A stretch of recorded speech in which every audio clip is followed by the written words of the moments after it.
to surprise this year's WCIA Remarkable Woman of the Year. She has no idea.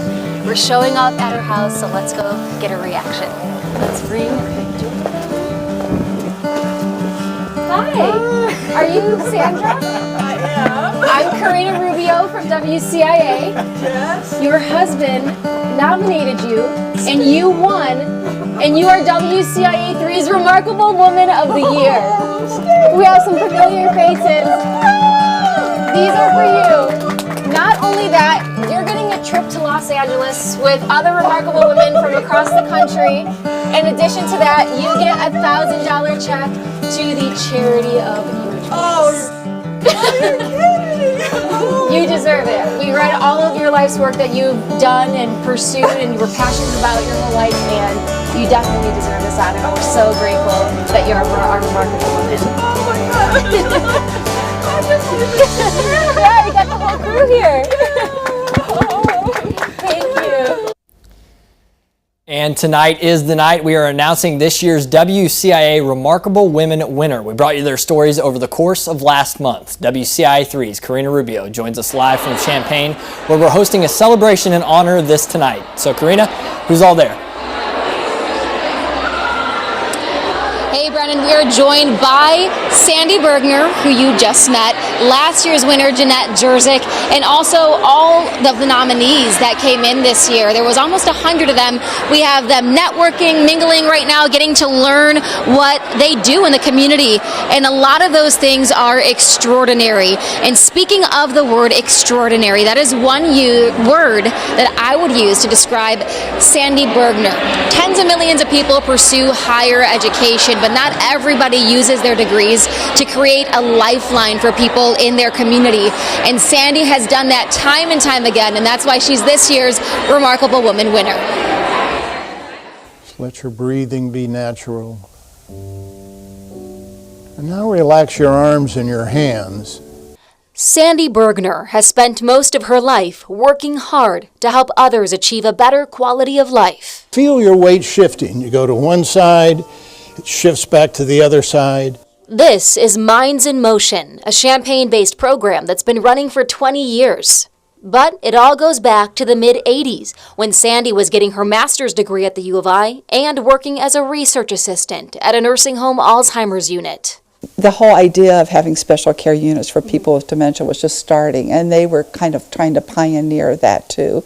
So we just didn't have a lot of answers. Sandy, who began her college career as a single mother and was the first in her family to go, wanted to answer one question: how can I help others with losing their sense of self? That's what fueled Sandy's passion and her next 40 years of research. And I thought, this is the most misunderstood population I've ever seen us try to care for, and I thought we have to do better. She continued researching at a university in Indianapolis in the 90s. At that time, the state of Indiana was looking to better meet the healthcare needs of low-income communities with grant money. So, with the help of a colleague, so we started this clinic in a cloakroom. Actually, it was in a cloakroom in this Methodist church in this really violent neighborhood in Indianapolis, and it grew exponentially. Growing into Shalom Healthcare Centers with more than 20 clinics across the city today.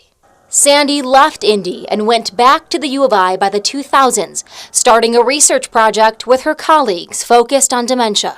We tested Tai Chi, we tested cognitive therapies, and we tested like a support group intervention.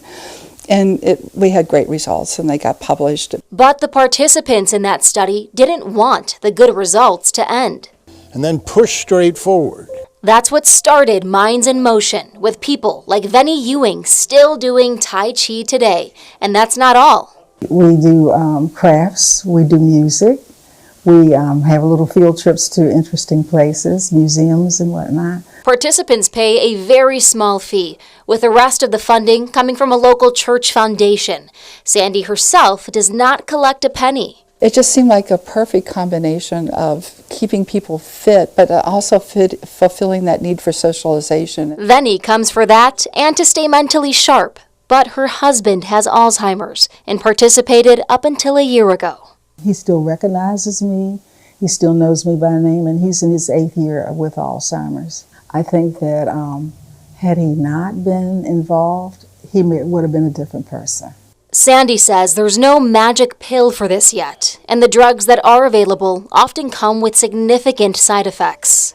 So this non-pharmaceutical approach works wonders, and it's not only for people with memory loss, but also their loved ones and caregivers.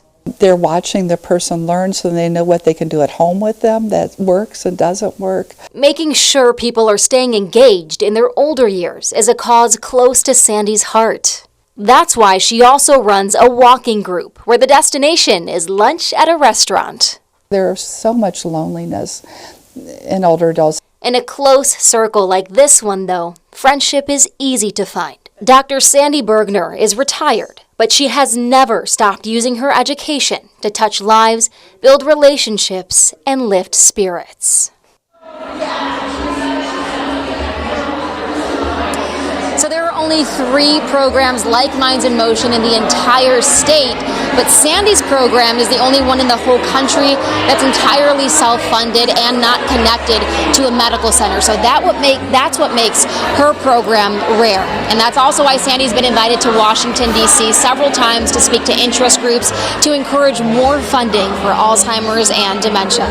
So next for Sandy, she gets $1,000 to a nonprofit of her choice, and she's also going to LA to network and celebrate with remarkable women from across the country for next star's big Remarkable Women event.